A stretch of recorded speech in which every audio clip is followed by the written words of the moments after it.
یہ ہم prime minister کو رپورٹ پیش کریں گے اور انشاءاللہ آپ دیکھیں گے کہ ہم یہ کرنے جا رہے ہیں. اور اس کی ایک ایگزامپل تو میں آپ کو دے دیتا ہوں کہ یہ جو ابھی پرائم منسٹر کا بیان تھا اور انہوں نے اعلان کر دیا, انہوں نے اس رپورٹ کا بھی انتظار نہیں کیا کہ پاک پی ڈبلیو ڈی کو ہم بند کرنے جا رہے ہیں.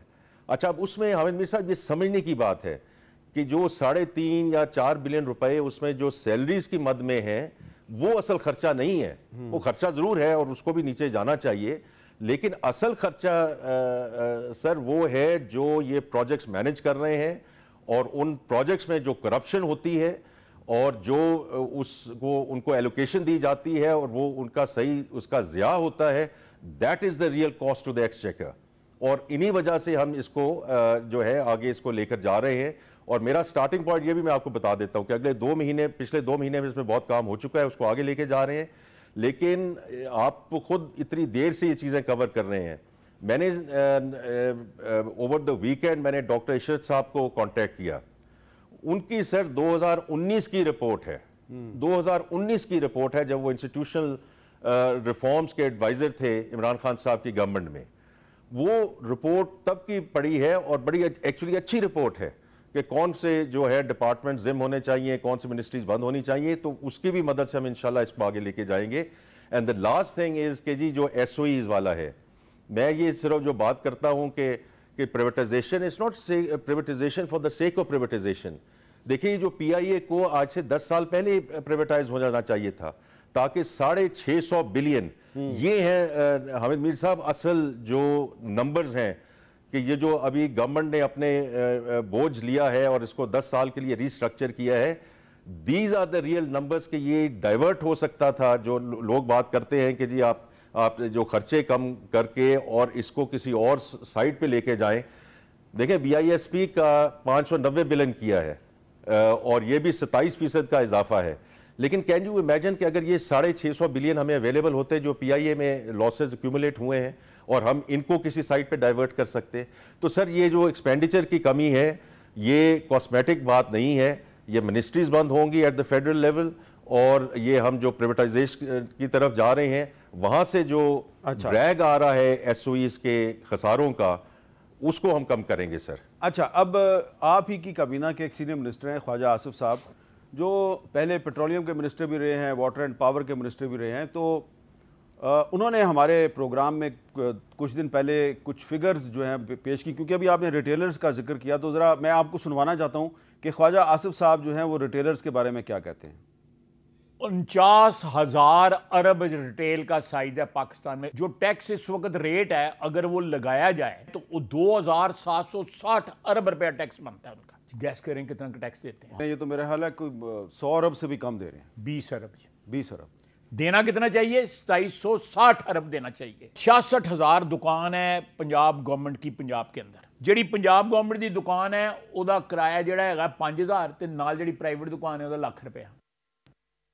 اچھا, اب اورنگزیب صاحب سوال میرا یہ ہے کہ خواجہ آصف صاحب کے بقول جو ریٹیلرز ہیں انہوں نے 2760 ارب روپے کا ٹیکس ادا کرنا ہے, لیکن یہ تو بہت کم ٹیکس دے رہے ہیں, لیس دین 100 بلین روپیز. تو ان کو آپ کہہ رہے ہیں کہ ٹیکس کے نیٹ میں تو آپ لے آئے ہیں لیکن ان پر ٹیکس ڈائریکٹ ٹیکس کوئی نہیں لگا, اور اس کی بجائے آپ نے پی ایس ڈی بھی بڑھا دیا اور جو تنخواہ دار طبقہ ہے اس پہ بڑے بھاری ٹیکس آپ نے ان میں اضافہ کر دیا. تو یہ ریٹیلرز جو ہیں ان کو کیوں نہیں آپ ٹچ کرتے, یہ کیوں انٹچیبل ہیں؟ تو حامد میر صاحب مجھے ذرا اس میں 2 منٹ دیجیے گا کیونکہ بہت آپ کا مناسب سوال ہے. جو ابھی خواجہ آصف صاحب کی آپ نے بات سنائی, ایکچولی یہ جو فگرز ہیں اور جو اس کی کتنی ان کی کنٹریبیوشن ہے to the G D P اور کتنا ڈائریکٹ ٹیکس دے رہے ہیں, ایکچولی آپ ہی کا چینل اور میں جیو کا بہت مشکور ہوں کہ جو آپ یہ ساری پبلک اویئرنیس پھیلا رہے ہیں کہ کون کون سے جو سیکٹرز ہیں ان کی جی ڈی پی میں کیا کنٹریبیوشن ہے, ان کی ڈائریکٹ ٹیکس پہ کیا کنٹریبیوشن ہے. تو اگر میں تو یہ کہوں گا کہ جو جیو کی فگرز ہیں آپ وہی اٹھا کے دیکھ لیجئے, تو جو خواجہ آصف صاحب بھی کہہ رہے ہیں وہ بھی ٹھیک ہے, جو آپ نے کہا ہے وہ بھی بالکل ٹھیک ہے, اسی مد میں یہ اعداد و شمار ہیں. Now, as far as I am concerned, 2022 میں جب مفتاح اسماعیل صاحب نے یہ ریٹیلرز پہ ٹیکس لگانے کی بات کی تھی اس وقت یہ ٹیکس لگ جانا چاہیے تھا, یہ بالکل لگ جانا چاہیے تھا. لیکن چلیں اب یہ 2 years later اب ہم رجسٹریشن کی طرف گئے ہیں. اور حامد میر صاحب یہ جو میں بات کر رہا ہوں جولائی میں جو ٹیکسز کا اطلاق ہے وہ ڈائریکٹ ٹیکس کی مد میں ہی آ رہا ہے, اور وہ ڈائریکٹ ٹیکسز ہی ان پہ جو ہے وہ لگائے جا رہے ہیں. بیکاز دیکھیے ہر ایک نے کنٹریبیوٹ کرنا ہے. یہ ہو نہیں سکتا کہ کوئی سیگمنٹ جو ہے وہ کہے کہ جی ہم جو ہے وہ ٹیکس اتھارٹیز کے پاس نہیں جانا چاہتے, یا ہم جو ہے اس چیز سے استثناء رہنا چاہتے ہیں. اور اسی لیے آپ نے یہ دیکھا ہے کہ جو ہم نے ریٹیلرز کی میں نے بات کر دی, بالکل ڈائریکٹ ٹیکس لگ رہا ہے, جولائی سے اس کا اطلاق ہوگا. اور میری سب سے درخواست ہے کہ جس طرح وہ رجسٹریشن میں اب تیزی آ گئی ہے, اسی طرح دیکھیں ہم نے کہیں سے یہ شروع تو کرنا ہے نا. جو اس کی ایونچول اینڈ سٹیٹ ہے وہ تو اس میں بہت پوٹینشیل ہے, اور اگلے 2-3 سال میں ہم وہاں پہنچ جائیں گے. لیکن اگر ہم اس میں پہلا قدم ہی نہیں لیں گے تو وہاں تک پہنچیں گے کیسے؟ اسی طرح یہ نان فائلر کی بات ہے حامد میر صاحب, یہ میں آپ کو ایز فائنانس منسٹر کہہ رہا ہوں کہ مجھے یہ اختراع سمجھ نہیں آتی کہ شاید یہ واحد ملک ہے دنیا میں جہاں ایک نان فائلر کی کیٹیگری ہے. اچھا اب لوگ کہتے ہیں کہ جی آپ نے اس سال آپ کو بند کر دینی چاہیے تھی, اور میں بڑا I am respectful to those views, لیکن اگین ہمیں ایک ٹرانزیشن کرنی ہے. تو اب نان فائلرز کے جو ریٹس ہیں وہ ہم اس لیول تک لے گئے ہیں, اور آپ نے دیکھا ہوگا کہ اس میں سیگمنٹس ہیں کہ جو نان فائلر ہیں وہ 2-3-4 دفعہ ضرور سوچیں گے کہ مجھے یہ صرف یہ 2-3% کا ڈفرینشیل نہیں ہے, 45% تک اگر مجھے یہ دینا ہے تو اب اس میں کہ وہ نیٹ میں آنا شروع ہوں گے. یہ میرا اس میں یقین ہے. دیکھیں یہ ابھی ہم نے جو سمز بند کی اس میں بھی بڑا شور و گل ہوا, بیکاز حامد میر صاحب مسئلہ تو یہی آتا ہے نا کہ جہاں بھی آپ جانا چاہیں کہ جی کہ ہمارے پہ ٹیکس نہ لگائیں, not in our backyard, لیکن ٹیکس ضرور بڑھنا چاہیے. تو دیکھیے اب وہ جب سمز بند کی, اب اس میں سے میرے پاس لیٹسٹ فگر نہیں ہے, لیکن 7,000 یا 8,000 سمز وہ دوبارہ کھل چکی ہیں. اچھا وہ کیوں کھلی ہیں؟ وہ اسی لیے کھلی ہیں کہ لوگوں نے آ کے اپنا ٹیکس ادا کیا ہے. کیونکہ ایک اور اختراع ہے جس کو میں کہتا ہوں حامد میر صاحب از ناؤ اسٹاپ فائلرز.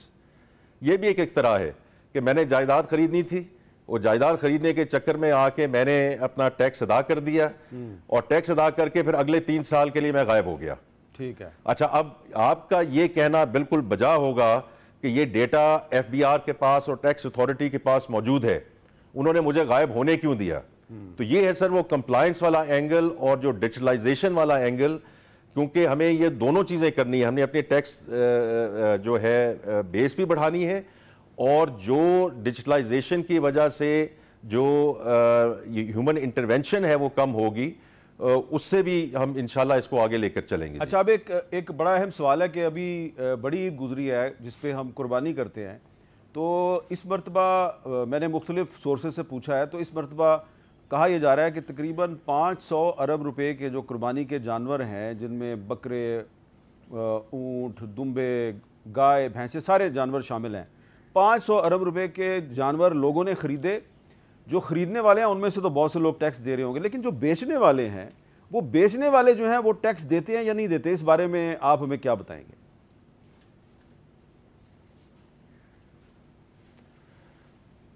نہیں یہ دیکھیں یہ تو دونوں سائڈ پہ ہی ہمیں اس کا جو اطلاق کرنا ہوگا نا, کہ خریدنے والا بیچنے والا دونوں ہی جو ہے وہ نیٹ میں ہونے چاہیے. دیکھیے حامد میر صاحب میں تو ایک سمپل سی بات کرتا ہوں کہ اس اکانومی میں 9 ٹریلین ہے کیش اینڈ سرکولیشن. جی 9 ٹریلین. اس سال ہم نے ریونیو کتنا اکٹھا کرنا تھا؟ 9.4, اور انشاءاللہ اس کے قریب ہم بالکل پہنچ جائیں گے.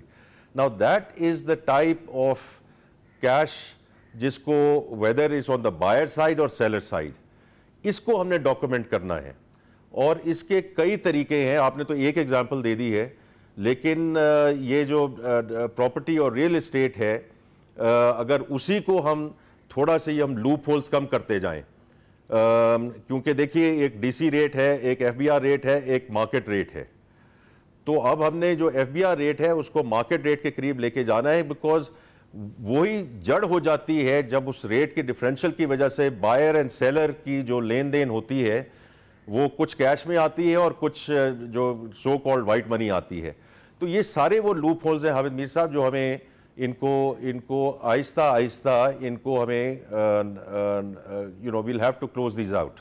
اچھا, اور ایک آپ نے خود بھی ابتدا میں ذکر کیا تھا کہ یہ جو پرائیویٹ سیکٹر کی جو سیلریڈ کلاس ہے جو بظاہر ٹیکس تو بہت زیادہ دیتی ہے لیکن وہ پاکستان کے امیر ترین لوگوں میں شامل نہیں ہے. یہ بڑی امپورٹنٹ بات ہے اور آپ اس سے یقیناً اتفاق کریں گے, آپ بھی بڑا ٹیکس دیتے رہے ہوں گے جب آپ بینک کی نوکری کر رہے تھے, کہ یہ سارے جو کارپوریٹ سیکٹر کے لوگ ہیں یہ ٹیکس تو بہت دیتے ہیں بٹ آپ یہ کلیم نہیں کر سکتے کہ یہ پاکستان کے امیر ترین لوگوں میں شامل ہیں.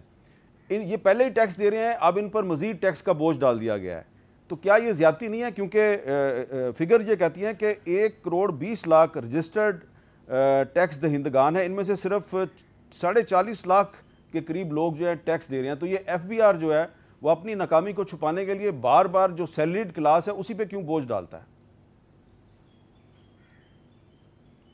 دیکھیں یہ بات آپ کی بالکل درست ہے, کیونکہ یہی ہماری ریج اور روایت رہی ہے کہ ایز آف کلیکشن جو دے رہے ہیں, اور خاص طور پہ سیلریڈ کلاس وہ تو آن سورس کٹ جاتی ہے نا. تو میں تو جی خود 6 سال نوکری کر کے آیا ہوں, سو آئی نو کہ کون سا ٹیکس بریکٹ تھا, اس کا سپر ٹیکس کیا تھا, پھر اس پہ سی وی ٹی لگایا گیا ہے. تو لوگ جو آ کے مجھے بات کرتے ہیں یہ تو in some sense is preaching to the converted, اور میں ایگری کرتا ہوں. دیکھیے ہم نے بہت کوشش کی کہ جب ہم نے 9.4 ٹریلین سے جانا ہے حامد میر صاحب 12.9 ٹریلین, تو یہ تقریباً 3.5 ٹریلین کے ایڈیشنل جو ہے ریونیو اپ سائڈ ہے. اس سال 30% سے ریونیو بڑھا ہے, اگلے سال اس کو 40% پہ رکھا گیا ہے. اب اس میں سے ایک انفلیشن اور باقی چیزوں سے مل ملا کے جو بھی اس کا بنتا ہے ہمارے اندازے کے مطابق 1.8 to 2 ٹریلین تو اس سلسلے میں آ جائے گا, اور باقی 1.5-1.6 ٹریلین کے ایڈیشنل اس میں ریونیو میجرز رکھے گئے ہیں, ایگزیمپشنز ریموو گئی ہیں, اگلے ٹیکس لگائے گئے ہیں. اب اس میں سے جو سیلریڈ کلاس کو I'll be very honest with you, ہم نے بہت کوشش کی کہ جتنا اس کو رنگ فینس کیا جا سکے ہم اس کو کریں, لیکن ہیونگ سیڈ دیٹ, اور اس میں سے ہم نے یہ کیا کہ جو 6 لاکھ والا تھریش ہولڈ ہے اس کو برقرار رکھا گیا. پھر جو 35% والا ہے دا ہائیسٹ بریکٹ حامد میر صاحب, اس کو بھی پروٹیکٹ کیا. اس کو کیوں پروٹیکٹ کیا؟ کیونکہ وہ جو بھی 50 لاکھ سے اوپر کما رہے ہیں ان کو ہم بٹ دیٹ از, آپ کہہ سکتے ہیں کہ جی ان پہ اور ٹیکس لگا دیتے ایٹسٹرا, لیکن دی ریالٹی از کہ وہاں ٹیلنٹ جو ہے وہ ملک سے جا رہا تھا, تو ہم نے اس کو بھی پروٹیکٹ کیا. تو اب وہ جو درمیانی والی سلیبز ہیں جی, اب ان کو ہم ریویو کر رہے ہیں کہ اس میں ہم اور کیا ریلیف دے سکتے ہیں, لیکن اس کا ٹوٹل امپیکٹ جو ہے وہ 70 بلین ہے. 70 billion out of about 1.6 to 1.7 trillion. تو یہ بات ان کی بالکل مناسب ہے کہ سیلریڈ کو بالکل پروٹیکٹ کیوں نہیں کیا گیا. اس میں جتنی حت الوسع ہم کوشش کر سکے, اور ابھی بھی کریں گے کہ اس میں اور ہم کیا کر سکتے ہیں, لیکن اس کا فریکشن ٹو دا ٹوٹل ٹیون, سو یہ کہنا کہ جی باقی جو سیگمنٹس ہیں آپ نے چھوڑ دیے انکلوڈنگ ریٹیلرز ایٹسیٹرا, وہ نہیں ہے, لیکن پھر بھی ان کی جو کنٹریبیوشن ہے وہ بڑی ضرور ہے. اچھا, اب سر آخر میں یہ بتائیں کہ پاکستان پیپلز پارٹی جو ایک میجر الائی ہے حکومت کی, اس کے بہت سے کنسرنز ہیں, تو کیا وہ کنسرنز جو ہیں وہ ایڈریس ہوں گے, خاص طور پہ جو ان کا پرائیویٹائزیشن کی پالیسی پہ ان کا ایک اپنا سٹانس ہے, تو اس کو آپ نے تو اپنی بجٹ تقریر میں بڑا واضح کہا ہے اور بہت سے لوگ آپ سے اتفاق کرتے ہیں, لیکن پیپلز پارٹی جو ہے وہ کہتی ہے جی کہ ہم پرائیویٹائزیشن کی جو پالیسی ہے اس پہ اتفاق نہیں کرتے, تو ان کو آپ کیسے منائیں گے, پھر بجٹ کیسے پاس ہوگا؟ حامد میر صاحب دیکھیں, ہماری وہ الائڈ پارٹی ہے اور ان کے ساتھ ہم مکمل رابطے میں ہیں, اور ان کے ساتھ جو ہے وہ بات چیت بالکل جاری ہے. میری سینیٹر سلیم ماندی والا صاحب جو ہیں وہ سینٹ کی سم فائنانس کمیٹی جو ہے وہ ہیڈ کر رہے ہیں. وہ کل انفیکٹ سیٹرڈے کو آئی تھنک سینٹ نے اپنی جو ہے آگے تجاویز بھجوانی ہے, تو میں ان کے ساتھ ان کانسٹنٹ ٹچ ہوں. اسی طرح جو نارملی کمیٹی ہے وہ بھی کام کر رہی ہیں. پریویٹائزیشن کی آپ نے بات کی, تو ان کے ساتھ ہم پیپلز پارٹی والوں کے ساتھ بالکل مشاورت کے ساتھ چلیں گے اور ان کو فیکٹ بیس دیں گے. دیکھیے میں تو پیپلز پارٹی کا ایکچولی بہت بڑا مداح ہوں, اور مداح میں اس لیے ہوں کہ جو انہوں نے سندھ میں کام کیا ہے in terms of public private partnership, تو اس کے دیکھیں پریویٹائزیشن کے کئی تعلق ہو سکتے ہیں کہ اس کو اسٹاک ایکسچینج پہ فلوٹ کر دیا جائے, اس کو ٹوٹلی پرائیویٹ سیکٹر کے حوالے کر دیا جائے, ان کو پہلے آؤٹ سورس کر دیا جائے, بورڈز کو پہلے جو ہے کارپوریٹائزیشن کی طرف لے کے جایا جائے, اس میں پرائیویٹ سیکٹر کے لوگوں کو لایا جائے. تو اس میں کئی ایسی سچیں, and then the public private partnership, یہ تھار کا جو سارا پروجیکٹ ہے یہ جی گورنمنٹ آف سندھ سب نے مل کے یہ اس پہ کام کیا, ایکوٹی اینڈ ڈیٹ ملا کے. تو پی پی پی تو ایکچولی اس میں بہت آگے ہے. As far as I am concerned, میں نے تو ایکچولی انہیں کہا ہے کہ آپ نے جو اتنا اچھا کام سندھ میں کیا ہے, یہ پی پی پی والا ہمیں آ کر آپ فیڈرل لیول پہ بھی سمجھائیں, دوسرے صوبوں کو بھی سمجھائیں, تاکہ جو ہمارا یہ پی ایس ڈی پی ہے یہ زیادہ سے زیادہ پبلک پرائیویٹ پارٹنرشپ کی طرف جایا جا سکے, تاکہ گورنمنٹ پہ یہ بوجھ کم ہو اور یہ ہم فنڈز جو ہیں دوسری چیزوں کی طرف ایلوکیٹ کر سکیں. اچھا, تو میں جی بہت انشاءاللہ پر امید ہوں کہ ہم پی پی پی کو ساتھ لے کر چلیں گے. جی اورنگزیب صاحب, خیبر پختونخوا کے چیف منسٹر صاحب بڑے سخت لہجے میں شکوہ کر رہے ہیں کہ ان کے صوبے کو فیڈرل گورنمنٹ جو ہے اس کے جو ڈیو فنڈز ہیں وہ نہیں دے رہی, تو ان کے کوئی کنسرنز ایڈریس کریں گے آپ؟ جی میری ایکچولی کل بھی ان سے بات ہوئی ہے, علی امین گنڈاپور صاحب سے بہت اچھے طریقے سے بات ہوئی ہے. ان کے جو ایڈوائزر ہیں مزمل صاحب, وہ ایکچولی حج پہ گئے ہوئے تھے, غالباً اب تشریف واپس لے آئے ہیں, تو ان کے ساتھ بھی دیکھیں حامد میر صاحب, میں تو ایک بڑے سمپل انداز سے یہ بات کرتا ہوں کہ ہمیں, اور چونکہ کارپوریٹ بیک گراؤنڈ ہے میری, تو میں ہمیشہ یہ کہتا ہوں کہ we have to take an enterprise view on Pakistan, اور اس میں اگر کوئی بھی صوبہ یا فیڈرل ہم آ کر کہیں کہ یہ کشتی ہے, اس کشتی میں ہم سوار ہیں, لیکن اس کشتی میں جو ہول ہے وہ آپ کی سائڈ پہ ہے, تو خدا نہ خواستہ اگر وہ کشتی سنک ہوتی ہے, it's not a question of if only when, all of us are going to go down. تو اس لیے ہمیں ایک دوسرے کے ساتھ مل کر بیٹھ کر, اور اسی طرح اس کو ہمیں جتنی جو مشکلات ہیں یہ سب کچھ ڈائیلاگ سے حل ہو سکتا ہے. تو میں نے جیسے ذکر کیا, میری کل بھی چیف منسٹر کے پی کے سے بہت ایکچولی خوشگوار ماحول میں بات ہوئی ہے, اور جو کچھ بھی ہم کر سکیں انشاءاللہ ضرور کریں گے. جی یہ آپ نے ایک بڑی اچھی خبر سنائی ہے کہ کم از کم فیڈرل گورنمنٹ کی طرف سے کوئی ایک شخصیت ایسی ہے جس کی علی امین گنڈاپور صاحب کے ساتھ بڑی خوشگوار ماحول میں گفتگو ہوئی ہے, اور یقیناً جو یہ خبر ہے یہ عام پاکستانیوں کے لیے ایک بہت ہی اچھی خبر ہے. بہت بہت شکریہ اورنگزیب صاحب, ہمارے ساتھ گفتگو کر رہے تھے, وفاقی وزیر, اور انہوں نے ہمارے جو سوالات ہیں اس کے جواب جو دیے ہیں اس میں تھوڑی سی امید کی کرن نظر آ رہی ہے کہ شاید جو تنخواہ دار طبقہ ہے اس پر کچھ جو بوجھ ہے ٹیکسوں کا وہ کچھ کم ہو جائے گا. ایک وقفہ لیتے ہیں اور وقفے کے بعد ہم گفتگو کریں گے کہ پاکستان تحریک انصاف نے کل 21 جون کو ملک بھر میں مظاہروں کی کال کیوں دے دی ہے, تو اس پہ تحریک انصاف کا موقف معلوم کریں گے ایک وقفے کے بعد.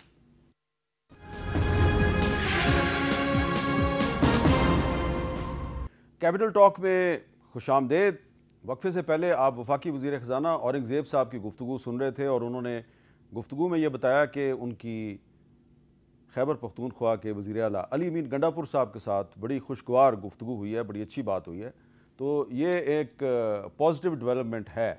لیکن کل پاکستان تحریک انصاف نے ملک بھر میں مظاہروں کی کال دے دی ہے, پرامن مظاہروں کی کال دی ہے, تو اس کی کیا وجہ ہے, اس پہ اب ہم گفتگو کریں گے جناب علی محمد خان صاحب سے. کسی تعارف کے محتاج نہیں, پی ٹی آئی کے سینئر رہنما ہے, رکن قومی اسمبلی. جی علی محمد خان صاحب, ملک گیر مظاہروں کی کال دی گئی ہے, لیکن میں نے لفظ بیچ میں خاص طور پہ ایڈ کیا, پرامن مظاہرے. تو بہت شکریہ. یہ پرامن مظاہروں کے پیچھے مقصد کیا ہے؟ بسم اللہ الرحمن الرحیم. اللہم صلی وسلم وبارک علی سیدنا محمد و علی آل محمد. سب سے پہلے تو آپ کو اور آپ کے ناظرین کو گزشتہ عید مبارک. اور مظاہرے بالکل خان صاحب کے لیے, خان صاحب کی رہائی کے لیے, اسیران کی رہائی کے لیے پچھلے جمعے کو بھی ہم نے, عید سے پہلے بھی ہم نے پروٹیسٹ کیے ہیں, اور خاص کر اس عید میں میں نے یہ محسوس کیا ہے کہ خیبر پختونخوا کو لگتا ہے کہ باقاعدہ لوڈ شیڈنگ کے ذریعے خدا نخواستہ ٹارگٹ کیا گیا ہے, کیونکہ بجلی کی کمی اگر ہے تو پورے ملک میں ہے. خیبر پختونخوا کے ساتھ بالکل سوتیلی ماں والا ایک سلوک، کیونکہ عید کے دنوں میں جتنی ایک تکلیف لوگوں کو پہنچی ہے، اور آپ نے دیکھا ہوگا ہر جگہ لوگ روڈوں پہ ہیں، نکل رہے ہیں، احتجاج ہو رہا ہے، کوئی فیلڈرز پہ پارلیمنٹیرینز جا رہے ہیں، فیلڈرز اوپن ہو رہے ہیں، روڈ بند ہیں، ایسے لگ رہا ہے جیسے کہ پتہ نہیں خدا نخواستہ کوئی پاکستان میں پہلی بار گرمی آئی ہے یا کوئی کیا ہو گیا ہے، کیوں نہیں مینج ہو رہا ان سے۔ تو ایک تو جو عید میں ایک سوتیلی ماں کا سلوک کیا گیا ہے خیبر پختونخوا کے لوگوں کے ساتھ، میں اس پہ میر صاحب بڑے افسوس کے ساتھ میں کہتا ہوں کہ میں بہت دکھ ہوا کہ اس طرح سے آپ نہ ڈیل کریں۔ پورے پاکستان میں ایک چیز ہے، اگر ہے تو پھر ایونلی بیلنس کریں، اور بہت سے علاقے ایسے ہیں جہاں بہت اچھی ریکوری ہے، ان کو بھی ٹارگٹ کیا گیا۔ لیکن عید سے پہلے ایک پریس کانفرنس ہوئی تھی، اس میں علی مین گنڈا پور صاحب کے ساتھ اویس لغاری صاحب بیٹھے ہوئے تھے، توانائی کے وزیر، ساتھ محسن نقوی صاحب بیٹھے ہوئے تھے، وزیر داخلہ۔ لوگ بڑے خوش ہوئے کہ جناب یہ تو بڑا اچھا منظر ہے، تو اس کا کوئی پازیٹیو رزلٹ نہیں نکلا۔ میر صاحب دیکھیں، اب نقوی صاحب کے ساتھ اور اویس صاحب کے ساتھ بیٹھ کے انہوں نے پریس ٹاک تو کی ہے، لیکن اس کا رزلٹ نظر تو نہیں آ رہا۔ اب یہ کوئی قابل مطلب پرمسرت نظارے تو نہیں ہیں کہ عید کے دنوں میں ایک صوبے کا وزیر اعلیٰ احتجاج میں، بجلی کے لیے احتجاج میں نکل رہا ہے، یعنی کہ میں نے تو زندگی میں یہ نہیں دیکھا ایک صوبے کا وزیر اعلیٰ نکل کے احتجاج کر رہا ہے۔ جو فیڈر میں گئے ہیں علی امین صاحب، اور وہاں انہوں نے دیکھا ہے کہ وہاں بہت سے فیڈر جو ہیں وہ بند پڑے تھے۔ کوئی اب مینجمنٹ کریں، اگر آپ نے لوڈ شیڈنگ کرنی بھی ہے، مینجمنٹ کرنی ہے، تو آپ تو بینگ اے پولیٹیشین، اب میرا آپ سے سوال ہے، ٹھیک ہے عمران خان صاحب کی رہائی بھی آپ کے لیے بڑی اہم ہے، جو عام آدمی ہے اس کا مسئلہ جو ہے اس کی کوئی اہمیت نہیں ہے کہ اگر لوڈ شیڈنگ ہو رہی ہے آپ کے صوبے میں، تو بجائے کہ تحریک انصاف کہے جی کہ ہم لوڈ شیڈنگ کے خلاف مظاہرہ کریں گے، ہم بجٹ میں جو بہت سے ٹیکس لگا دیے گئے ہیں اس کے خلاف مظاہرہ کریں گے، تحریک انصاف کہتی ہے عمران خان کی رہائی کے لیے مظاہرے کریں گے۔ نہیں، میں تو برملا یہ بات کروں گا کہ پاکستان کے کسی بھی مسئلے سے سب سے اہم مسئلہ عمران خان صاحب کی رہائی ہے۔ اچھا، اگر ملک کے اتنے بڑے لیڈر کو، جو ایک بہت بڑی غالب اکثریت کا نمائندہ ہے، محبوب لیڈر ہے، اس کو آپ جب جیل میں ڈالیں گے، پھر آپ گلے نہ کریں، پھر ملک میں نہ آپ کی کوئی انویسٹمنٹ آئے گی، نہ کوئی، دیکھیں پولیٹیکل سٹیبلٹی ہے، آپ مجھے بتائیں کوئی ڈائلاگ پروسیس ہے، کوئی پولیٹیکل فورسز کے بیچ میں کوئی مسائل کے حل پہ کوئی سنجیدہ گفتگو ہے، کچھ بھی نہیں ہے نا۔ تو اس میں یہ جو لوڈ شیڈنگ کے مسئلے ہیں، 3.5 سال ہماری بھی حکومت تھی نا، یہی پاکستان تھا، ہم چلا رہے تھے، لوڈ شیڈنگ کے ایشوز اس وقت بھی تھے، ہم مینیج کر رہے تھے۔ حکومت کا کام کیا ہوتا ہے؟ سارے مسئلے ختم نہیں ہوتے، آپ نے مینیج کرنا ہوتا ہے، آپ مینیج نہیں کر پا رہے۔ یہ مسئلے باقی صوبوں میں اس طرح سے کیوں نہیں ہے؟ میں یہ نہیں کہہ رہا کہ سب کو لوڈ شیڈنگ، میں یہ کہہ رہا ہوں کہ آپ ایک صوبے میں کہیں ایسا تو نہیں ہے، یہ سوال ہے بڑا اہم، کہیں ایسا تو نہیں ہے کہ بجلی کی اتنی کمی نہیں ہے جتنا خیبر پختونخوا کو اس وقت عمران خان صاحب کو ووٹ دینے کی وجہ سے آپ ٹارگٹ کر رہے ہیں، ہمیں یہ فیل ہوتا ہے۔ حالانکہ ووٹ پنجاب میں ہر جگہ ملا ہے، وہاں تو مینڈیٹ چوری ہو گیا نا، یہاں حکومت بن گئی۔ تو اب علی امین خان جو ہیں، اب دیکھتے ہیں ان کے ساتھ وہ کیا کرتے ہیں، ان کی ملاقات ہو جاتی ہے، ان کو ایشورنس دے دی جاتی ہے۔ اب علی امین خان نے یہ بھی کہا ہے کہ ہمیں ہمارے محصولات دیں، خیبر پختونخوا کے جو محصولات ہیں دیں ان کو، آپ جو ان کا حق ہے خیبر پختونخوا کو دے دیں آپ۔ پچھلے جمعے بھی مظاہرے ہوئے، پچھلے جمعے کی آپ کو بات بتاتا ہوں، اچھا لگے ہاتھوں یہ بات ذہن میں آ گئی، ججز کمیٹی کی میٹنگ تھی، جو سپریم کورٹ ججز ایلیویٹ ہوتے ہیں یا جو ہائی کورٹ میں اپوائنٹمنٹ ہوتی ہے فریش، ویسے لیگلی سپیکنگ تو سپریم کورٹ میں بھی ججز ایلیویٹ ہوتے ہیں، وہ بیسیکلی فریش اپوائنٹمنٹ ہی ہوتی ہے، لیکن اس کو ایک آنریبل ٹرم یوز ہوتا ہے ایلیویشن۔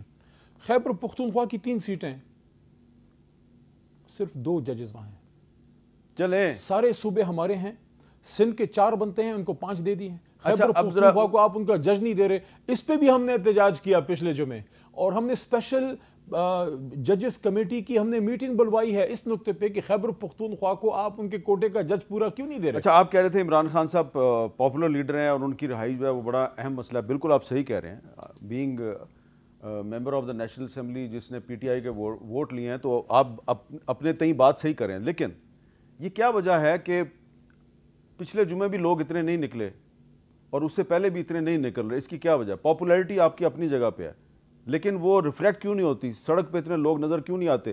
اسلام آباد پریس کلب میں آپ کے لوگ جو ہیں وہ جب پہنچتے ہیں تو وہ سینکڑوں میں بھی نہیں ہوتے، اور پولیس جس کو مرضی چاہے پکڑ کے لے جاتی ہے، کیا وجہ ہے اس کی؟ بڑے جلسے تو میرے خیال میں تحریک انصاف سے زیادہ بڑے جلسے کسی نے بھی نہیں کیے پنجاب، لیکن جب عمران خان صاحب باہر تھے، پنجاب کی تو میں بات نہیں کروں گا، کیونکہ پنجاب میں جس طریقے سے ہو رہا ہے، میں کہہ رہا ہوں جو لوگ ابھی ہمت کر رہے ہیں یہ بھی بہت بڑی بات ہے، لیکن ابھی کل کے بھی پروٹیسٹ ہیں، کبھی کم ہوتے ہیں کبھی زیادہ ہوتے ہیں. یہ ایشو آپ نے نشاندہی کی ہے, ہم نے بھی اس کو نوٹس کیا ہے کہ کچھ جگہوں پہ لوگ کم نکلے ہیں لیکن بہت سی جگہوں پہ لوگ بہت بھی نکلے ہیں, زیادہ بھی نکلے ہیں. کہ اس کی وجہ یہ تو نہیں ہے کہ کچھ لوگ جو ہیں وہ اب گرفتاری سے ڈرتے ہیں؟ کہ کیا گرفتاری کوئی پھانسی تھوڑی چڑھ جاتا ہے, ہم بھی نکل ہی آئے نا گرفتار. اب کیا ہر کوئی علی محمد خان تو نہیں ہوتا کہ 14 دفعہ رہا ہوا, 14 دفعہ گرفتار ہوا اور پھر باتیں بھی سنی. نہیں, سیاست میں اگر آپ گرفتاریوں سے ڈرتے ہیں تو پھر آپ کوئی 9 to 5 جاب کر لیں ٹائی شائی لگا کے. سیاست میں یہ چیزیں ہوتی ہیں. دیکھیں احتجاج ہوتا ہے, کبھی لوگ کم ہوتے ہیں کبھی زیادہ ہوتے ہیں. بڑی عید آ رہی تھی, مے بی وہ بھی ایک ریزن ہو. ابھی کل پھر پروٹیسٹ ہے, ہوپ فلی انشاءاللہ اچھا کراؤڈ نکلے گا. اچھا, تو اس کے بعد آپ مظاہرے جو ہیں وہ جاری رکھیں گے؟ ہفتہ وار جمعے کے جمعے مظاہرے ہوں گے, یا یہ جو ایک آپ کا اپوزیشن جماعتیں ایک دوسرے سے مذاکرات کر رہی ہیں, محمود خان اچکزئی جو ہیں وہ فون کر رہے ہیں لوگوں کو, تو یہ بھی کوئی اناؤنسمنٹ کرے گا؟ دیکھیں بڑے جلسے بھی ہو سکتے ہیں, بڑے مظاہرے بھی ہو سکتے ہیں. ہم چاہ رہے ہیں کہ پیسفل پروٹیسٹ ہوں, اور اگر کوئی ہوش کے ناخن لے اور معاملات مزید نہ بگڑیں. اور جب تک دیکھیں عمران خان صاحب اندر ہیں, آپ یہ بھول جائیں کہ اس ملک میں کوئی پولیٹیکل سٹیبلٹی ہوگی. حکومت آپ کے سامنے بیٹھی ہوئی ہے, ان کے ساتھ اپنی پیپلز پارٹی نہیں بیٹھ رہی. بجٹ سیشن میں وہ باہر بیٹھے ہوئے تھے, وہ منہ بسور کے تو اداس, وہ پریشان باہر بیٹھے ہوئے تھے.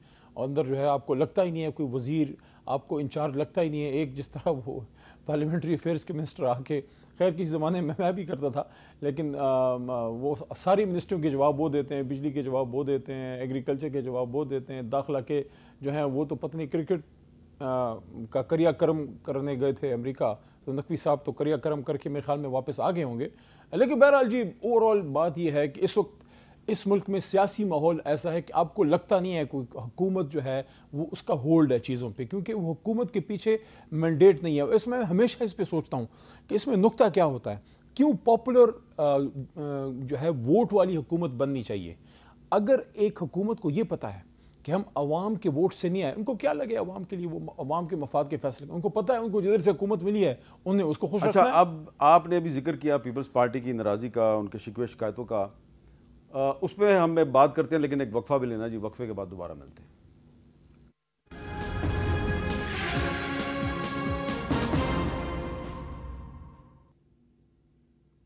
کیپٹل ٹاک میں دوبارہ خوش آمدید. ہمارے ساتھ موجود ہیں تحریک انصاف کے رہنما جناب علی محمد خان صاحب. علی محمد خان صاحب, کچھ ہفتے اور مہینے پہلے جب آپ سیاسی قوتوں سے ڈائلاگ کی بات کرتے تھے تو آپ کی پارٹی کے اندر سے کچھ ساتھی جو ہیں آپ کے, وہ کہتے تھے نہیں, ہم تو مذاکرات ان سے کریں گے جن کے پاس طاقت ہے, یعنی کہ ملٹری اسٹیبلشمنٹ. اب عمران خان صاحب نے امپاور کر دیا ہے, اختیار دے دیا ہے محمود خان اچکزئی صاحب کو کہ وہ سب پولیٹیکل فورسز کے ساتھ مذاکرات کریں. تو اب آپ خود کہہ رہے ہیں کہ پیپلز پارٹی نے بجٹ پہ کچھ تحفظات کا اظہار کیا ہے, تو کیا آپ کی پارٹی نے یا محمود خان اچکزئی صاحب کی جو تحریک تحفظ آئین ہے اس نے کوئی فیصلہ کیا ہے کہ آپ پیپلز پارٹی اور ایم کیو ایم اور جو باقی الائڈ پارٹیز ہیں مسلم لیگ نون کی, ان کے ساتھ کوئی بات چیت کریں گے, کوئی کم از کم بجٹ کے مسئلے پہ کوئی جوائنٹ کمیٹی بنائیں گے, کوئی جوائنٹ حکمت عملی بنائیں گے؟ مجھے ایسا ہوتا ہوا نہیں لگتا. اس کی وجہ یہ ہے کہ ہمارا اگر کسی کو اتحاد ہے یا کوئی جوائنٹ اپوزیشن کی ہم بات کرتے ہیں وہ ایک نقطے پہ ہے, عمران خان اور اسیران کی رہائی, مینڈیٹ کی واپسی. اگر مینڈیٹ کی واپسی پہ پیپلز پارٹی ہمارے نقطے پہ موقف پہ آتی ہے تو پھر ان کو سندھ کی حکومت سے ہاتھ دھونا پڑے گا. کراچی پورا ہم جیتے ہیں, حیدرآباد میں ہماری سیٹیں نکلی ہیں, انٹیریور سندھ میں نکلی ہیں. نظریے پہ کمپرومائز کر کے اگر علی محمد یا عمران خان نے سیاست کرنی ہے تو اس سے بہتر ہے پھر میں اپنی وکالت دوبارہ شروع کر دوں. اور خان صاحب جو ہیں وہ کمنٹری میں بڑا پیسہ بنا لیتے تھے, وہ نہیں کرتے. اب وہ کیوں سیاست 300 دنوں سے جیل میں. تو آپ مینڈیٹ کی واپسی چاہتے ہیں؟ مینڈیٹ کی واپسی, عمران خان صاحب کی رہائی. اور ایک اور چیز بھی, یہ جو اچکزئی صاحب والی بات ہے, میں ادھر اسی دن اندر تھا, اڈیالہ تھا, خان صاحب کے ساتھ میں اور بیرسٹر گور بیٹھے ہوئے تھے. گور صاحب نے خان صاحب سے پوچھا کہ اچکزئی صاحب کہتے ہیں کہ وہ کوئی رول ادا کرنا چاہتے ہیں. خان صاحب نے اجازت دے دی, بالکل آپ اگر کوئی رول ادا کرنا چاہتے ہیں بالکل آپ انگیج کریں. تحریک انصاف نے ان کو اجازت دی ہے کہ آپ انگیج کرنا چاہتے ہیں آپ بالکل کیجئے.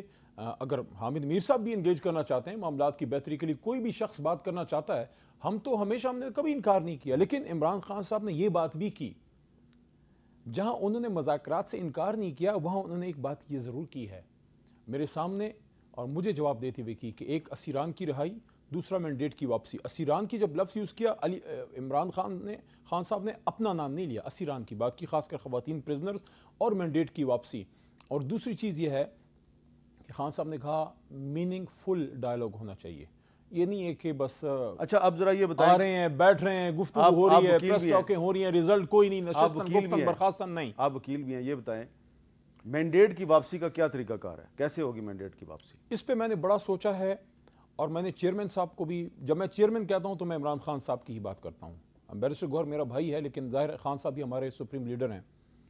میں نے خان صاحب کو یہ بات کی ہے, اب اس پہ آگے اگر کبھی ڈائلاگ, مجھے نہیں پتا میر صاحب کوئی ڈائلاگ یا حکومت سیریس ہے بھی کہ نہیں, اور ہم بھی کوئی ڈائلاگ کی بھیک کس سے نہیں مانگیں گے. حکومت نے ہی آفر کی تھی, رانا صاحب نے بات کی تھی, اور ان کے جو ہیں سینیٹر جو ہیں ان کے, ایک تو زرداری صاحب نے بات کی تھی, اور ان کے جو لکھتے بھی ہیں عرفان صدیقی صاحب, انہوں نے بھی یہ بات کی تھی. جب ان کی طرف سے یہ باتیں ہوئیں تو خان صاحب نے اس وقت ایک کمیٹی بنائی تھی 3 بندوں کی, آپ کو یاد ہوگا, شبلی فراز تھے اس میں, علی امین خان اور عمر ایوب صاحب.